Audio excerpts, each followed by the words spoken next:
मुंबईमध्ये भाजपकडून मोठ्या प्रमाणात बॅनरबाजी करत शक्ती प्रदर्शन करण्यात आलेलं आहे। मी सध्या उभा आहे भाजपच्या पक्ष कार्यालयाबाहेर आणि आपण पाहू शकता माझ्या मागे मोठ्या प्रमाणात या ठिकाणी मनसेचे नेते वैभव खेडकर यांचा भाजपमध्ये प्रवेश असल्याने या ठिकाणी बॅनरबाजी करण्यात आलेली आहे। आपण पाहू शकता मोठ्या प्रमाणात बॅनरबाजी जी आहे ती पक्ष कार्यालयाबाहेर करण्यात आलेली आहे।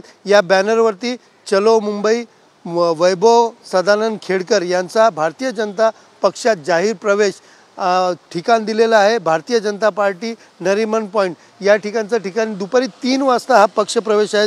विशेषतः पाहायला गेलं तर मनसेचे महाराष्ट्र नवनिर्माण सेनेचे राज्य सरचिटणीस आणि कोकण संघटनेचा मोठा चेहरा वैभव खेडकर हे मानले जात होते।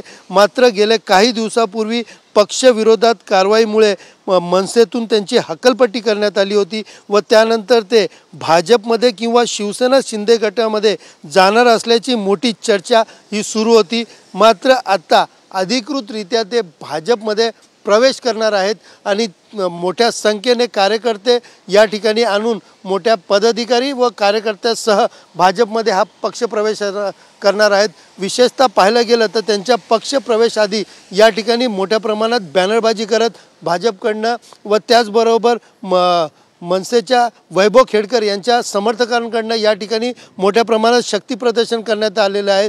एकंदरीत पाहायला गेलं तर स्थानिक स्वराज्य संस्थेच्या निवडणुकीच्या पार्श्वभूमीवर मनसेला हा मोठा झटका आहे आणि कुठेतरी याचाच फायदा कोकण पट्ट्यामध्ये मोठ्या प्रमाणात भाजपला होणार असल्याची चर्चा देखील राजकीय वर्तुळामध्ये सुरू झालेली आहे।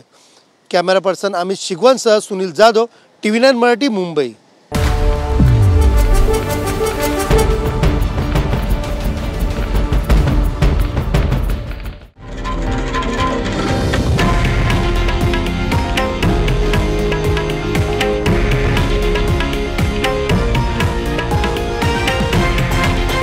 हे आहे देशातील नंबर 1 न्यूज नेटवर्क आणि आपण पाहत आहात TV9 मराठी, एकमेव।